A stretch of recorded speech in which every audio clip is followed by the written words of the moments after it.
Israel did not collapse in a single moment. It faded. Courage thinned, faith fractured, leadership vanished, and while the nation adjusted to fear, their enemy perfected it. For 20 relentless years, the Canaanite warlord Sisera ruled through terror. 900 iron chariots thundered across the land, unstoppable, merciless, final. Villages emptied, roads fell silent, hope became dangerous to express. Israel wasn't defeated because it lacked fighters.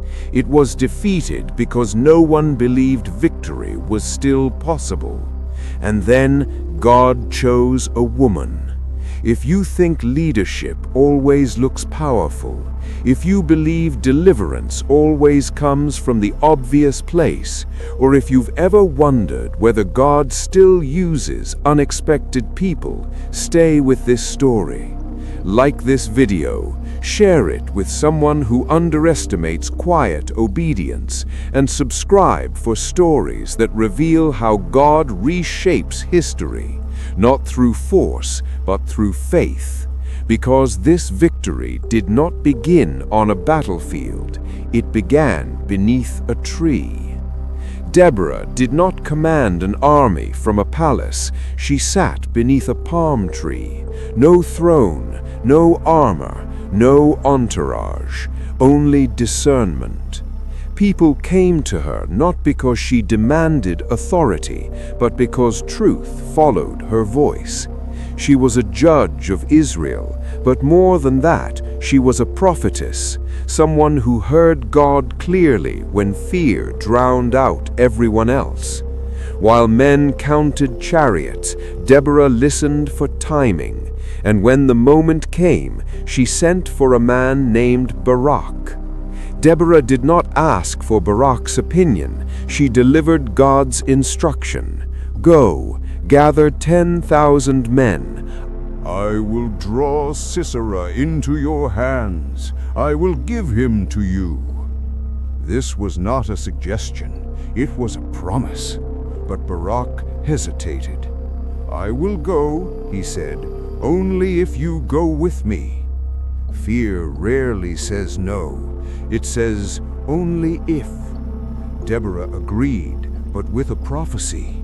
I will go, but the honor will not be yours. The victory will be delivered into the hands of a woman. God was not diminishing Barak. He was revealing how hesitation reroutes glory. The battlefield was uneven.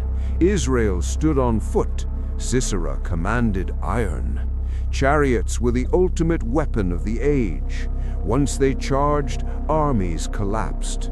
Then the sky turned. Rain fell where rain never fell. The ground softened. Iron wheels sank. Creation itself responded to obedience. Deborah spoke once more.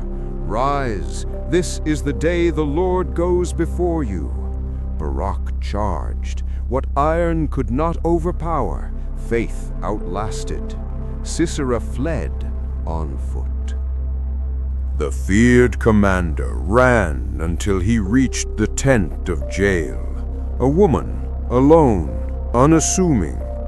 She welcomed him, fed him, covered him, and while Sisera slept, confident, exposed, exhausted, Jael lifted a tent peg and a hammer.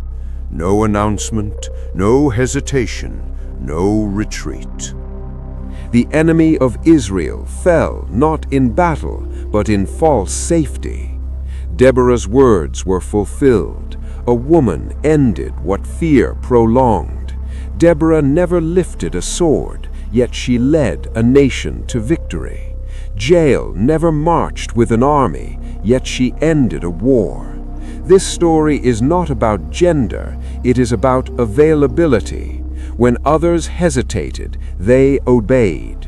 When power relied on strength, God relied on alignment. Israel did not win because it was strong. It won because someone finally believed that God still intervened in history. Deborah's story asks a question we cannot avoid. How many victories are delayed, not because God is silent, but because courage is? God still speaks, but he moves through those willing to stand when others retreat. Deborah stood, jail acted, and a nation was freed. And sometimes the deliverer you're waiting for looks nothing like the one you expect.